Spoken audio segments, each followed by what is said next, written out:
I don't even know what to talk about. What do you want me to talk about?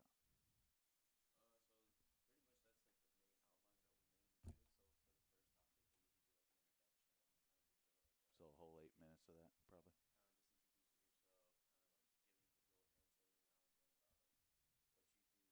Mhm. Okay.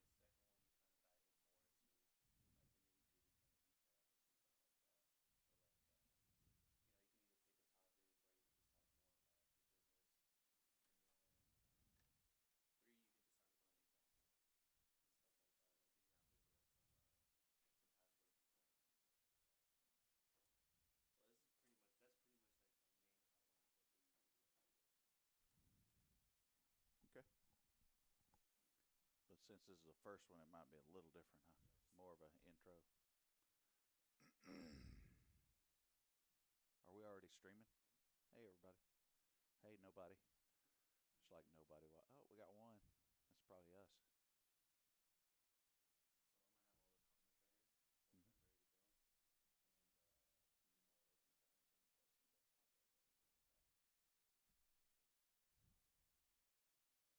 Oh, Robert's watching. Oh, Lord.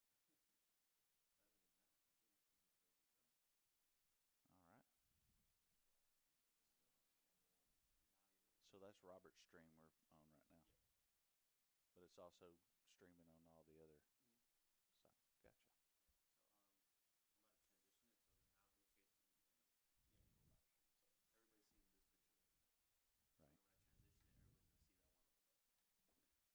And that one will change. I'm just a rookie here. I don't know what I'm doing.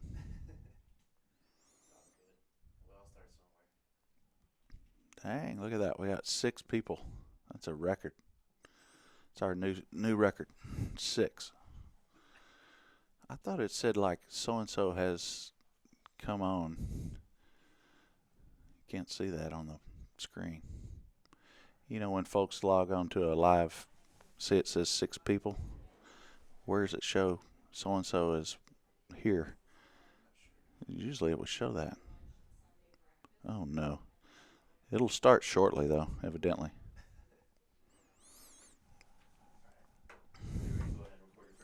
Sure.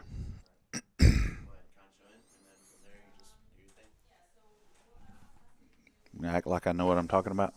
Pretend. You got a thing in the way there.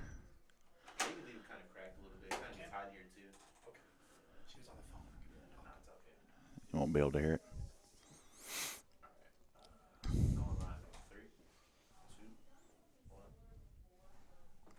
Hey, everybody. It's Rich. My name's Richard Drake. I run a little company, Renter's Warehouse. We're a property management company. We take care of the day-to-day stuff for landlords and make sure the tenants are happy, make sure the landlords are making money. And I was talking to Jason Bowell recently, and we ended up working out an idea to do this little Texas Hold'em thing to kind of help folks think more about holding rental properties, keeping them, not having to do that fix and flip stuff or not having to deal with this crazy stock market, which is absolutely nuts right now. I think you're up 1,000 yesterday, down 600 today. So you're seeing all kinds of volatility and risk involved. I was talking to my dad yesterday, and he's got a little bit of money in the market, and he was wanting to get out of a managed account because the managed account is, done by the other folks, and he said, "Oh, I'm doing better than they are." And I said, "Well, you got to remember, all your money is in equities, and when the market takes a dump, 30% dump, you take a 30% dump. They've got money in bonds, they got stuff overseas, they've got stuff in gold, so there's a lot of hedges involved. So in the short run, you do better. When everybody's a genius, you do better, and when it takes a dump, they take a smaller hit. And in the long run, those managed portfolios do better typically than an individual. And I know Jason's spent a lot of time talking about the market and the problems in the market and why should we be in real estate instead of just stock market. So that's one of the things we'll talk about over the next few weeks and dive into that. But I appreciate anybody that's watching is watching. I've been doing this real estate thing for about 22 years. Started out in the military. Got out of the military in the mid 90s. Early 90s. Started doing buying and flipping houses about 96, 97. Bought a Homevestors franchise, which is like we buy ugly houses. Everybody's seen that, right? UGG. They had an interesting model back there. They were kind of the pioneer of hard money lending. So we would buy a house, borrow the money from Homevestors, fix it up, sell it on a note, and sell the note to Homevestors and do it all over again. So over the last 15, 20 years, I guess, let's see, 96, over 20 years, we've done about 1,600 houses. So we got a little experience under our belts from, fixing and flipping and wholesaling and selling on notes, subject to, pretty much anything you could do in real estate. We've tried it and failed miserably at it and done well at it sometimes. So, it's one of those things where you try one thing, it works. You try one thing, it doesn't. One of the things I've really tried to do is find one thing you're really good at and do it over and over and over. Don't try to do everything. I've got a couple of buddies that try to, do every strategy involved in real estate, and every business that comes along, they jump in and jump out. My thought is, rental property for me. Buy another rental, plug it into the system, and go to the next one. That's why, we thought of this name Texas Hold'em for the show. I think it's a great analogy to what we're doing here. We want to buy and hold long term. We don't want to sit around and, buy this and, they say, oh, I wish I would have bought that house, or I wish I would have done this. Well, I regret more selling homes than I do the ones I bought. You buy a bad deal occasionally, sure. But for the most part, you look at the houses you sold over the years and you want to cry in your beer about how much that house is worth today versus what it was worth, when you sold it. Willow Bend, for example, I bought a dozen houses over there and we rehabbed them and resold them, call it flipped them, right? We're selling them in the 200 and something range. Genius, right? Buy them for 100, put 50 in them, sell them for 250, you make 70, 80 grand, you're the smartest guy in the world, and you're going to Vegas. Well, 4, 5, 10 years later, you look and those are $600,000 houses, and you just go, good night. What if I'd have just rented those for a few years? What would I have now? So over the years, we've done a lot of that, a lot of flipping, a lot of wholesaling. I'm not against wholesaling, because there's a lot of properties that you'll get when you advertise and spend money to get properties. They're not all good candidates for a rental property, right? There could be a big huge house that's rents for $2,000, but it's worth $500,000. You can't justify that cash flowing. There's also the little 800 square foot house on blocks that's going to be a maintenance nightmare. And unless it's in a neighborhood that you have a good feeling is going to appreciate, it might not be the best one to keep long term. So there's a lot of things to consider, and we'll dig down into that kind of stuff over time. Always welcome to have questions. If somebody says, hey, what do you think about this? What do you think about that? We do a big networking event at the Republic Country Club. It's the third Wednesday of every month. And Eddie Gant and Eddie owns a company called Jet Lending, who, thanks to Jet for being a sponsor here. We take questions every month, live on stage. And there's pretty much not a question I can't figure out an answer to or BS my way through if I don't know the answer. So, sometimes it's a little more difficult than others, but sometimes, for the most part, I'll have a pretty good answer for you, or get back with you on it. Don't know what else is going on. Again, if you have questions, post them. If you're watching live. If you're listening, check out renterswarehouse.com. You can holler at us at 224-RENT. We have a lot of folks that are not in Houston that kind of get concerned. Should I buy properties, and where should I buy them? We've got that down. We know the neighborhoods, we know the high schools, we know the suburbs that are good. In my ideal rental property, and everybody has their own take, is a 322 brick on a slab in the suburbs. Get the newest house you can find. Don't overbuy a neighborhood. Don't buy the biggest, baddest house in the neighborhood. Buy a smaller or a middle of the road house in that neighborhood.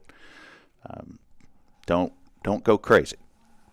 But what you can do there is you can get these houses. We can help you get them. If you live in California, you live in wherever, you don't have to be there. That's why you have property management companies to take care of that stuff. We take care of the day-to-day stuff for landlords that live all over the world. Dubai, bunch of them in Europe, Russia. We have owners in Russia, China. So it's a pretty easy deal to get a property in Houston, which is seeing great appreciation, and just let us handle it. I really appreciate the folks listening in that are. We're going to go to a little break here, be back soon, but thanks again, and hopefully we can bring some value to you guys and help out where we can. See you in a few. Well, that was just terrible. I just rambled on about everything, and none of it matched. About nothing. But, that was all right. It was fine. Yeah, and a few times. You guys on Facebook, you've seen the behind the scenes every time. I was late because I had to stop to get some tea. I'm gonna have a bit of tea. You knew that was gonna happen. But Mark is over here. Here, put a headset on, Mark. Maybe you can chime in, or maybe Mark can chime in sometime and figure out what's going on here. I just sit here and ramble about nothing. No, I liked it. But you did a good job. Yeah. Oh, Lordy. Well, maybe we'll just talk about Renter's Warehouse, or this section, and brag about how great we are. What do y'all think? That's a good one. We are pretty great. We screw up all the time, but we make it right when we do that. Oh, man. So are we just piddling around for you to get ready, or do we just need to start here pretty soon? How much time do we wait in between? It's up to you, to be honest. If you want a long break, you can take a long break. Go take a nap and such. No, I'll take a nap. Well, I'm a good napper. Oh, what is my? Oh, that's Jesse calling. Getting a call? Oh yeah, we called him yesterday. Were you keeping track on your phone in terms of segment time? Oh, he's giving me like 2 minutes, 1 minute, 30 seconds. Okay, I can see it over And when you're at a real studio, you have these little 1 minute signs. We've got pieces of scrap paper and cardboard. We got an old box that used to hold pins or some such that he's wrote 1 minute left on. That's awesome. You're talking about a professional here. That's right. I mean, you got a budget that'll just just through the roof.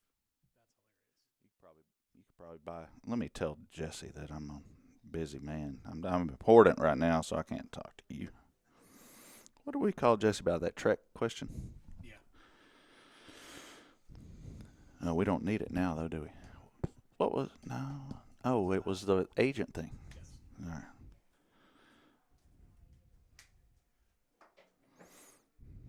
So we're doing this other segment.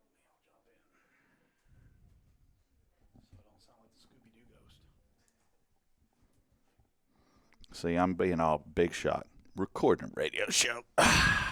I'll call you back when I'm done, if I feel like it, because we're so damned important. We talk on the radio about a bunch of nothing, but we got our A-Rock over here taking care of business, figuring out all the technicalities and such, and sound and video and all got that. the dry erase on the table and on the window. I like that. You could write on these lights if you wanted. That's pretty impressive on screen. And then you could put a little imprint on the side of your face from the light. So they have these lights that you take your car door and when you open, it has a little light down there. Okay. It'll shine the logo of the car on the ground. That would be my car. It's cool as heck. That's You already my have Mini. one? No, my Mini has that. Yeah. So when I have to buy mine. when I unlock my door, it shoots my Mini logo down on either side. So when There you're you driving a go-kart, you got to have something. Well, yeah. He's got one of those Mini Cooper things. It ain't too damn mini. It's long, and you could put Yeah. you could put a refrigerator in the back of the dang thing. That's true. What He's are got we an gonna electric car. It goes about 30 seconds. Yeah, I just bought a Tesla. It's awesome. Yeah. Fast. I mean, roller coaster. I'd rather talk taking about fun. that than Yeah. real estate. That's funny. We'll do that on the last number 4, maybe. There you go, on your personal story. I like that. Can you lift the mic up just a little bit? I can. You Right s- there? Right there, perfect. Perfect. Yeah, you're terrible. You sounded terrible, but you always do. I was going to say there's no change there. Remember, slow. and Slow and Slow steady. down. It's my personality, All right. man. I'm ready when you are, buddy. Going live in 3, 2. Here we are again. Hey, welcome back, everybody. Man, second time. Hopefully somebody in that group of commercials was worth a flip. Well, I'm sure we were one of the commercials. I don't even know. We don't get to hear that, do we? We Oh, do? All right. So we'll be able to hear it. I didn't hear anything. Oh, because we hadn't put them in there yet. Oh, yeah. I got you. Ah. Then Anyway, I'm sure they're worth a flip. I got Mark here. Mark Zimmerman. He's Chief Operating Officer at Renters Warehouse. And I thought we'd introduce him and kind of talk about Renters Warehouse a little bit, so we can, Renters Warehouse. give you guys an idea of what we do, how we do it, why we do it. I think why is probably the most important thing. What do you think, Mark? I think so, too. Yeah. It's not all about making money and growing the company. All that's important, too. Yeah. So. But our mission statement. Yeah, we have a different mission than most companies. Most companies say we want to grow to this size, we want to get to this Right. scale, we want to do this many deals, we want to do this much revenue, but we kind of do something different. Go ahead. Yeah, we do. Well, I mean, number one, you think about it, we're basically helping our clients build wealth so they can yeah. retire or do something different, right? Yep. And that's all about holding real estate. And that's really number one on that mission statement. Number two is providing a safe place for our tenants to live. We have how many tenants, you think? I think over 3,000 tenants right now. Yeah. In our 1,000+ properties. So providing the safe, clean environment and managing those properties well is number two. Yeah, and it's interesting. We protect the owner from making a dumb mistake, That's true. but we also I've been there, protect done the that. tenants from a bad owner, Right. because we don't allow owners to break the law. We don't allow them to abuse the situation they're in. A lot of times with a lease, you're in a pretty strong position against the tenant, and if you decide not to fix something, it's an exercise in futility as a tenant to try to figure out how to fight for yourself. Right? Exactly. Yep. So we force that owner, hey, you have to do the right thing, and if you don't, we'll just do it. Well, something you've always said is even though the client, he is our client, that's where we make our money. On the other hand, the tenant's the asset.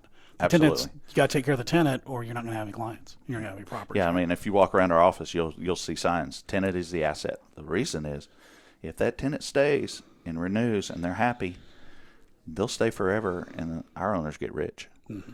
If they turn over every single year because the tenant's frustrated about this, or they're frustrated about the AC, they're frustrated about this, that, they're going to go broke doing turnovers. Because turnovers cost money. You got vacancy, you got utilities to mess with, you got all these moving parts on a vacancy. And owners don't need to deal with that if they can help it. So like we've talked about how many times, you and I, Right. baby those tenants, basically kiss their butt so they understand that we care about them, because we do care about people. Sure. And if you care about the tenant other than where's my money, they can tell. And they'll stay longer. They feel valued, and they'll stay longer. Yeah. Absolutely. And that's when you start seeing profitability on your rental property. Mm-hmm. It's those turns that kill you. Yep. You got to put money into it, get ready to re-rent. You might have to pay another leasing fee. You got vacancy costs. Yeah. You got a whole lot of stuff. So what is it? Happy life, happy wife, something like Happy that? wife, happy life. So yeah. then it would be happy tenant, happy land. investor. something like that. Yeah. Yeah, and the goal for the landlord, obviously, depends on their situation, but for the most part, an investor is there for yield, right? Yes. And to let that asset appreciate and own it for 20 years. It's not cash flow. And then no, it's not cash flow. So in the long run, you look down and you go, this $130,000 house is worth $500,000. Yep. And somebody else paid for it. Exactly. And I made money along the way. And then there's that unintentional landlord, right? He's going to Dubai for 2 or 3 years to work for his oil company. He's an engineer in Russia, and 2 or 3 years later, he wants to move back into the house. Well, want it taken care of, watched over, and pay for itself while they're gone. Why not? Let somebody else pay for the mortgage. That's always So nice. there's a lot of things, but here we kind of focus on, people who want to diversify their investments, get some of their money out of the stock market possibly, or just a landlord that already has a lot of houses and wants more. Right. Yeah. And I think that's one of the things that we bring a lot of value to the table. You mentioned earlier your background and our background. There's a lot of new investors, new landlords that are maybe forced landlords, like you said, the guy going out of the country. They don't really know what they're doing, or they don't feel comfortable doing it. And what we're going to do is we're going to help them walk down that road so that way they can get on the landlord train. Now, one thing that we tell a lot of our new landlords, though, is it's not rainbows and unicorns. It's not HD TV. Problems are going to happen. Absolutely. I told somebody last week, had a hard tenant, hard to deal with. They were a little upset. And I said, well, if someone's going to pay off 70, 80% of your mortgage, there's going to be some pain, but that's okay. And if you just focus on the fact that they're going to pay off the majority of your mortgage over the next 15, 20, 30 years, then you can take a little bit of that pain. But no, it's never easy. We're here to kind of smooth those bumps out. There's always going to be issues here and there.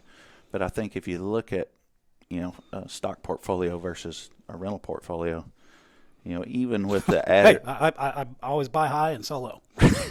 That's my plan. That's why I haven't invested in the stock market in many years. Well, it's all about real estate. And the biggest problem you see, like in the last couple of years, is it's not a problem, but the stock market's just been continually going up. Yeah. Hey, I'm a genius. Everyone's a genius. Everyone's a genius, right? I'm the smartest guy in the world until coronavirus hit and the market took a dump. Right. And then the next day it goes down. The next day it goes through the roof. Next day it goes down. Right. You got all this volatility. There's significantly more risk to me in the market than there is in a rental property, even though you do have to deal with a roof or an AC here and there, right? But you still have a hard asset that's probably going to appreciate in most places. That's one of the things that I like about Houston, about Texas in general. I mean, you and I both remember 2008, 2009. Oh, Lord. I mean, we took it a little bit, but nothing like Phoenix or, Miami or some of those other places, anywhere in California. We didn't have that roller coaster ride. Yeah, Houston slow and steady wins the race, that's right? That's exactly right. We may not have those huge appreciation gains, but on the other hand, we don't have those big dips, which if you're buying real estate to eventually retire on that passive income, that's what you want, at least for me. I don't want the roller coaster. I want the small, steady, low and go. Yeah, and my dad was talking again to Dad about his stock portfolio, and he has a lot of income stocks. Well, he doesn't realize that he may be losing money and then paying taxes on current income because the stock value is going down, but it's paying a nice yield. Yeah. So there's a lot of moving parts when you start messing with the real estate too, the real estate or the market. So you got to think which one's the way to go. I think you probably ought to have exposure in both. Right. I don't say, hey, put every dime you got in real estate. I don't like that. Agree. But if you want to flip houses, that's great. But scaling a flip business is almost impossible. It's tough. Almost impossible to We scale. got to, I know you guys are doing even more than us. I mean, we were doing the We Ugly Houses franchise I had. We were running 6 to 8 houses a month when we were cruising, and that was a lot.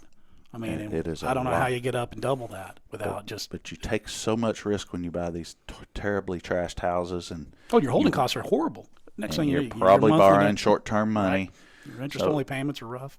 If you get an income producing asset, and I know most of you guys that are here listen to Jason, and he'll tell you, look at interest rates, guys. They're historically low. Right. I mean, they're getting 3 and 4%. I've got a credit union in Austin wanting to give me money for real estate for rental properties at 4%. Oh, man, that's crazy. 4%, guys. Wow. Money's on sale. Yeah, that is. That's so great. this is something we need to think about.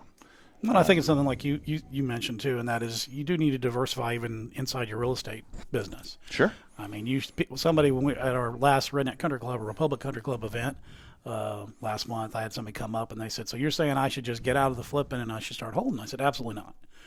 What you really need to do instead is, if the house, figure out what your exit strategy is on that house and make it happen. You could assign a contract on a house that you don't want to close on, right? Mm-hmm. You could wholesale one that you just fix up, clean up, sell as is. You could fix it up, retail it, or you can hold it. You've got a whole bunch of different strategies. You mentioned subject to.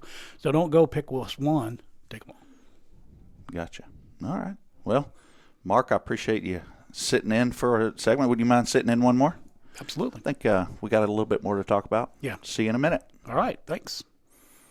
Well, that was a quick goodbye. Couldn't get Mark to shut up because he didn't see the 1 minute. No, I didn't. Yeah. I couldn't see it from And he didn't over see here. the 30-second. But I saw your hands, and I went, oh, wow, that's what's going on there. Yeah, they got these. He's got his high-tech cards over here. I like that. Guys, you need to see this. Whoever's possibly watching. These are our warnings. 1 minute. This is the back of a. I like the other one that says keep going. Get all flubbed up. This is the back of a USB cable from Amazon. Oh, that's good. This is just a scrap paper that. We got one. He's using both he's sides, using though. both sides. Yeah, well, that's being Well, environmentally conscious. Of course. You don't want to waste paper. This is a green operation here. I like that. So we're high tech now. We are high tech. And The now fingers help me out. Now he's got some kind of writing on the desk pencil. Oh, dry erase. The desk is dry erase? Oh, you guys are all this is pretty tech fancy. savvy. I mean, come on. You got scrap paper, you got a dry erase desk. And there's this pretty cool monitor here that's got all these numbers and letters and digits and such that I have no idea. It looks what like your is. Tesla console. Oh, yeah. Yeah, there's no dash on the Tesla. It's just got that. Just got a flat screen, that's it. The dash is just blank. It's called the infotainment. And it's just about a 15-inch screen, and that's it. And you really don't even have any air conditioning vents either. You just have a slot, Well, there's right? a strip, It's just about and that then wide. you just open up the thing, and you push your finger up, or you go like that, and then it'll change where the air flows. It's really cool. Pretty looking. high tech. You guys should get a Tesla. I could sell Teslas. I think you could. I think that's why they don't have commercials. Probably they Because sell themselves. Everybody that buys one just acts like an idiot and goes and talks about their car. Well, I was like, yeah, Tesla, whatever, Rich. And then you took me out. Then you let me drive it. Oh, yeah, crap. Now you need one. Yeah, I absolutely need one. I 0 to took- 60 in 3 seconds is I not took slow. Robin Harris. Hey, Robin. He probably won't watch it because he knows everything, or he thinks so. He went to ride, and his comment was the acceleration is violent, But violent. and it really is. I would say violent. I think it's more like just jumping out of a plane. It's like, whew. All right. You hope I that, guess that we're feeling ready. never goes away. What are we going to talk about now? I don't know. I guess we should talk a little bit more about Runner's Warehouse in general. Yeah. Some of our accolades and our employees. All right. What would we do? What do you think? All right. So I'm pretty proud about that. Yeah, we're cool kids. We are the cool kids. I'm ready, boss. You're the boss. Let us know. Go live in 3, 2, 1. Well, here we are again. I thought, hey, Mark, come in for a Couple minutes. a couple of minutes, and No, I then, won't leave. well, I thought that went pretty well, so we'd visit a little bit more and just kind of talk about Renter's Warehouse just a little bit more. Shameless plug, I guess. We've got to plug sometime. I mean, hey, ABC, we're doing- man. if we're Always be doing a- closing. If we're doing a radio show, we might as well talk about our business a little bit. But, we're the professional landlords, renterswarehouse.com. We don't rent warehouses. No, we don't. But we do get calls about renting warehouses occasionally. All the time. People are illiterate. Well, the topic, the title, the name of the company, it kind of makes sense. So I buy rodeo tickets every All right. year, and I Remember that. resell them. If the ones I don't go to, I resell them. Right. And so I'll buy like $9,000 worth of tickets, and then I'll end up getting about 17,000 back, Right. and then go to a few shows. Sure. So I put them on StubHub and sell quite a few, especially when they announce stuff. They pop the prices. Gotcha. So put a few on Facebook, and it's just genius. You put it on Facebook, so-and-so concert, $40 a ticket. Nice. And then the comment is, how much are the tickets? Right. Or a private message. How many tickets do you have?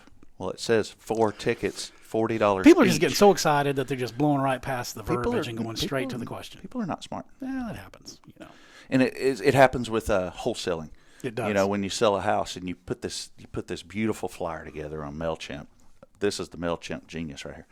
So you put this beautiful flyer together and you're going to wholesale this house, and everybody that's here that's ever wholesaled will just they're nodding their head right now. But you put it on there, and in big huge letters, $59.9, and then you get an email or a response. How much you asking? Yeah, I like that. Or easy to show, back door open, go in. How do I get in? How do I get in? I don't understand. I don't either. But that's why we're here to help with that. Yeah. I think so. But anyway, you wanted to talk about Renters Warehouse and kind of some of our cool kids that work for us. Yeah, I think that's very important. And that we talked in the last segment about why we do this, and it's definitely for our clients and for our tenants. But the third thing is we actually I think really care about our employees because we know that our employees make or break this business. Oh yeah, and I'm shocked the unnecessary abuse that they take. Oh my gosh. And it doesn't bother them. No. They're more resilient than you and I. I think it was Latasha, and Latasha, you guys would love. She's nuts. She's crazy. She's funny as she can be. But some tenant was just tearing her a new one. I mean, just up and down, screaming. And when she got off the phone, I was happy to walk in and hear it, and I could hear it through the headset. Sure, right. I said, "What was wrong?" And the issue was the AC was broken, and it had been broken for like 3 hours, right. And the tech was going to go right. first thing in the morning or something. Sure. And so it was a perfectly unreasonable response to They're the very problem. Upset, though. It's hot. And I said, "Give me their number. I'm going to have a conversation with them." Sure. And she said, "Rich, it's okay. She's got a new baby. She's just worried about her baby." And that's perfectly I'm like, understandable. I could not accept that type of abuse, but our folks realize that we care about people, right? And we hire people that care about people, so they get it. And what people don't understand when they own rental property is the person that lives there, it's their home. Exactly. And so they are going to be more emotional. Of course. And it's nice to have a buffer, which is us, right, to be in between you and the tenant, because they make movies about tenants finding landlords and knocking on their door at 10 o'clock at night. That's why you want to have somebody manage your property for you. Avoid that horror show. I mean, we even do the lease in our name, exactly, so you don't have to put your name on there, so they can't find you. That's exactly right. Those are some of the things. But no, I totally agree. I mean, it's important that we have that customer service focus. So one of the things that we say is we don't really make anything. Right, we don't make toasters, we don't make cool iPhones. So no widgets. No widgets. All we have is to sell ourselves and sell our customer service. And we make mistakes, but I think we also do a really good job overall. I'm pretty proud that we just crossed 1,000 reviews on Google, which is fantastic. That's a lot of 1,000 reviews in 6 years for a little old company out of Houston. I mean, that's a lot of reviews. Little old Houston, little old Renters Warehouse too. Mm-hmm. But I mean, that's pretty. I think that's pretty impressive. And you go on there, you'll see that we're at 4.8, I think. 4.7, 4.7. Yeah, 4.7. We bounce back and forth, 4.7, 4.8. Well, I told you this before. I was talking to a lead one time, and he said, "Yeah, I saw a couple negative reviews on your Google there." And I said, "Yeah, sometimes things happen. AC doesn't get fixed as quickly as somebody might think." 13 minutes. Exactly. Yeah. He goes, "Well, I'm actually glad that you guys have some. You're not all 5 stars across the board, because I wouldn't believe it if it was." And I thought, that makes a lot of sense. But, I think that's one of the things that we do. And I'm really proud of the fact that every year pretty much we've been open 6 years in a row. We've been gotten the winner distinction with the Better Business Bureau. Oh, yeah. Pinnacle Award, which Twice is on the Pinnacle, 2 years in a row. That was pretty good. So we've got a lot of accolades, and I think that's important because when you're going to engage with somebody, you got to make sure they walk the walk, right? Yeah. So, and then you've been really good about driving new stuff, new programs that transform, I think, our business and really differentiate us from our competition. For example, the rent guarantee was rent guarantee, zero security deposit option awesome. For tenants. That makes us stand out. Explain that for them a little bit. I think that's really important. So we enlisted a Wall Street company that guarantees security deposits on behalf of the tenant. So if a tenant pays a little small fee to them every month in exchange for them guaranteeing the security deposit, well, the landlord's still covered for the full amount. Right. And so let's say something happens and the tenant leaves and owes $400 for some repairs. Mm-hmm. Well, that company's just going to ACH the money to us, and we hand it to the landlord and go about our business. So they're in the same power position they are with us holding the security deposit and trust. Right, for the client side. Yet we now we're differentiated to other houses on the market because they can move into the house with less cash up front. Hey, if I have to bring half the money up front, and I'm looking at 2 houses on the same street, the same neighborhood, I know which way I'm going. Yeah, and a $4,000 lot of tenants, or $2,000. A lot of really good quality tenants that make good money, that pay their bills. They just don't have $3,000 or $4,000 laying around, plus moving expenses, plus utilities deposits, all of that stuff they have to do to move. Right. So it eases the burden on the tenant a little bit, Right. and makes it a lot easier for us to find tenants. Yep. Vacancies go down, and marketing times go down. Yeah, I think it's great. And, you're the one that found that. We implemented that pretty quickly, and it's actually driven more tenants to our houses, which is what we want for our clients. Because Sure. the quicker we can rent them, everybody wins. Yep. And then the other thing, real quick, I know we got a little bit of time left. Not is, much, but we're almost there. Yeah, but the other one's rent guarantee. That's the other one that's pretty big and dynamic that you also implemented, found, and we put it into place, which I think is fantastic. Yeah, so if the tenant leaves early or what have you, it pays between 2 and 6 months of rent. It's basically insurance through a national company that everyone knows the name, everyone knows the jingle, and they underwrite this insurance. And basically, if the tenant doesn't pay it, they pay it. Yep. Fantastic. And that's something I just want to impart to everybody that doesn't know Renters Warehouse, is that something we're doing is we're always trying to innovate. We're trying to bring new programs to the table. It's going to help everybody. Help a tenant get in easier, help a client get their house rented quicker. And at the end of the day, it's going to make us different from the competition, right? You got it. Yeah. So, what do they have to do to contact us? I think it's on there. They can go online, or Yeah, they can call that phone number. They can call you directly. I guess you put your cell phone number up on the whiteboard. Easy. That's funny. I'll give it to A-Rock. He needs it. All righty. He might want to ride in the Tesla. So, but yeah, give us a call sometime. If you're out of state, we can get on Zoom. We can get on whatever, and and go through what we do and how we do it. Love to help. That's the other thing. We are an e-based company, right? We don't have hard copies of anything in the office, so. Nope. We don't have one file. Well, we do have some filing cabinets. They have office supplies. That's true. We do. That's right. But that makes it real easy for those out-of-town investors that might be watching this and think, well, I'm not in Houston. You don't have to be in Houston. Everything's electronic. Anyway, thanks again, guys. Mark's got to go to work. I'm going to make Mark do some actual work today. Go do something. Go wash his car. We'll see you in a few.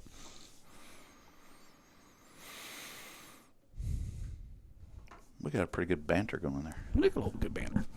Oh, you banter these. Oh, yeah. Never mind. What do you think?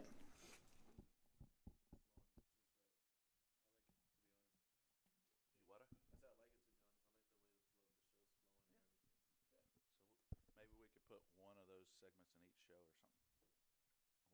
Well, no, we kind of talked about Mark coming back, so we probably have to put them both in show number 2 or something. I don't know. Well, he'll figure out how to make it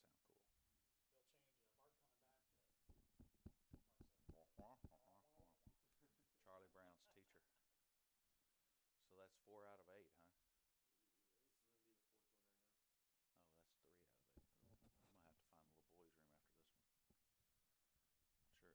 Yeah, there's one. Just if you make a left out that door, it's gonna be on your right hand side. Do you want me to guide you through your personal story, or do you want to? Nah, I don't care.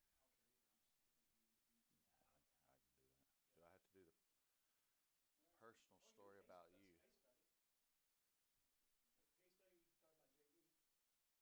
Yeah, I'll do a JD. You got a personal story. You still remember some of the. Oh, Lord, some hijinks probably would be good, huh? If you want to talk about the stupid shit we've done over the years, you're going to need more than 8 minutes. Yeah, we're going to have to do a whole, week-long show about the screw-ups. Jeez. All right, you ready? So what are we doing now? We're doing a case study, and we'll do case study. Everybody that's watching, they can be bored, but it's kind of cool. I think it's kind of cool. It's a perfect example of why you want to hold rental property, and probably why you don't want to quit your day job necessarily. Right? Yeah. All right, you ready? Ready. 3, 2, 1. Oh, and we're back. Thank you, sir, for the countdown. We got a high-tech engineer here taking care of all this stuff. So this little section, I wanted to talk about a buddy of ours. He's become actually a real friend. Started as a customer named J.D. Dickerson. He's out in Florida now.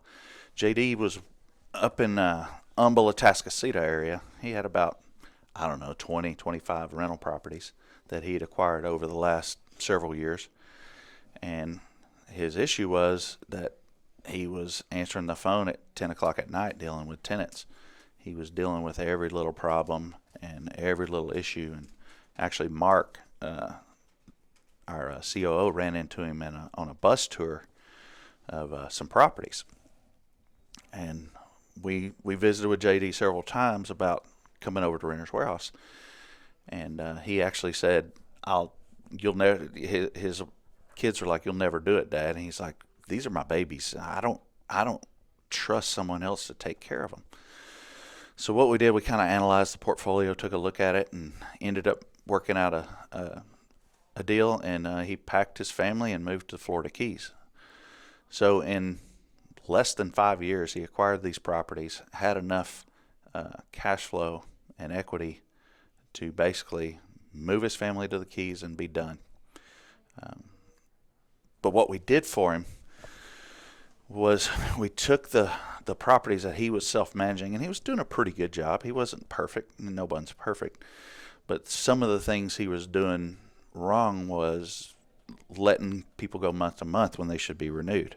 Letting a tenant that's not so great stay because they'll eventually pay, or they're rolling 30, rolling 60, and not paying their this, not paying their late fees. So what we did was over about a period of 18 months, we rolled out probably half his tenants. We got the ones in line that needed to be in line. We got them renewed at market rents. He had $1,100 rents that should have been $1,400. So what ended up happening was he made more money after we overhauled the portfolio than he did before he hired us, including paying us. So he was pretty dang happy about it. You know, and JD will tell you, I'm a control freak. I need to control it all. And so every now and then JD, I would have done this instead of that. Well, that's why you hired us. So let us get it done. So anyway, back to JD. He ended up making a video for us. And if you go to YouTube, it's called Rent Estate Rockstars. And man, it's very compelling. And he talks about how his kids didn't believe that they would actually move. And his wife was, not sure.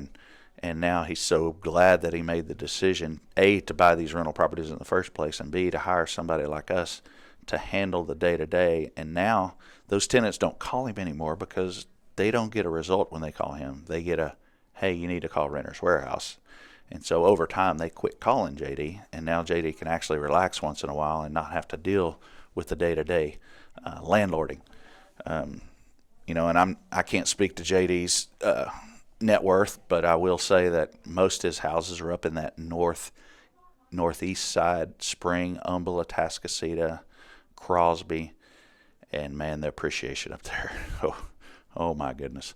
So he's got houses up there that are probably now worth double what he paid for them, and somebody else is still paying for them. With the rates the way they are today, and the appreciation, and Mark had mentioned appreciation in Houston. Appreciation in Houston is more like 6.5% over the last 10 years. So it's pretty interesting to watch. If you take 6.5%, that's doubling in value about every 8 years. So, you don't want to miss out on that. You see someone in the stock market making 30% this year. You see them losing 30% next year. But what you don't see in the real estate is the unknown benefit. The house is appreciating. You're not paying tax on that. You get to stand by and let that value go up, and you're not paying any tax on that increased value and that increased wealth until you decide you want to sell it. And if you do decide you want to sell, and you sell a group of rentals possibly in 10 or 20 or however many years, well, you can certainly 1031 that into another piece of property, and there you go. So you still defer those taxes. So there's a lot of ways to avoid that almost indefinitely. And then the interesting thing, you can transfer them to your kids, and their basis is the value of the day that they take over the property, and so that tax never gets paid. That's kind of my plan, is to hand over a handful of properties to each of my kids and let them handle it. My wife and I have the Renter's Warehouse business, which is a pretty interesting business in general. But as far as the rental properties, I don't do anything. I let Renter's Warehouse handle mine. But JD will tell you, I want to get JD on at some point on the show, because he's a very dynamic guy, super smart, and he'll tell you flat out this was the smartest thing he ever did was to buy these rentals, and the second smartest thing was to quit managing them. Now, I'm not saying you have to use Renters Warehouse. I'm saying you need to think about finding somebody else to handle those details. Will keep you out of trouble. Fair housing is a big problem nowadays, and there are cottage industries out there teaching people how to sue the landlords and property managers. So you don't want to do something inconsistent with the law that's going to cause you a problem down the road. And if you don't underwrite every tenant the same way with written guidelines, you could have a problem. And of course, a Joe Blow landlord with 15 or 20 houses probably just goes by the seat of their pants on who they should approve if they get a feel for the person, right? You can't do that. You can't go by your gut on approving tenants. You need to go by written guidelines and make sure you're doing it the same every single time. We'll go over how to screen a tenant at some point. That'll be a good segment to go over. And what I'd like to do over the next several months is bring some value as far as how do you handle this type of situation? How do you screen tenants? How do you find new tenants? How do you collect rent? All these different things, so you guys can do that. And at some point when you say, you know what, I've had enough of messing with this, maybe you will call us. Maybe not. Maybe you're buying houses all over the country and you just need a little help with, a couple of little topics. So hopefully we'll be able to help with that. JD's just ecstatic that he made the decision to buy those houses. He's super excited that, we're able to take care of the day-to-day stuff. I'm just happy we're able to help JD, and again, we get to help people. So we're helping him become a more successful investor, build more wealth. We're helping his tenants that are quality people, have a nice, safe place to live. We don't have to argue with JD too much about repairs. He cares about people too. Great guy. And, when there's something that needs to be done, he's happy to do it. When there's something that needs to be done and we have landlords that aren't happy to do it, we have a problem with that landlord, because we have to take care of the tenants. We have to do what the law says. You don't want somebody with little kids that can't flush the toilet, right? You don't want somebody with no AC for a week. You don't want problems that a family has to deal with. Security. If the door gets kicked in by an ex-boyfriend, we're still going to go fix it. The tenant's going to pay for it. We're going to go fix it immediately, because if they report it and you don't fix it and then they are assaulted later, you have a big problem. So there's a lot of things we want to talk about over the next little while, and hopefully it'll be interesting to you guys and not too crazy as far as what I like to talk about. I get a little sidetracked, so if I start talking about football or baseball or the stock market, just bear with me. But I do appreciate folks that are listening, and we'll talk soon. Hit us up, renterswarehouse.com, and 224-RENT. Thank you.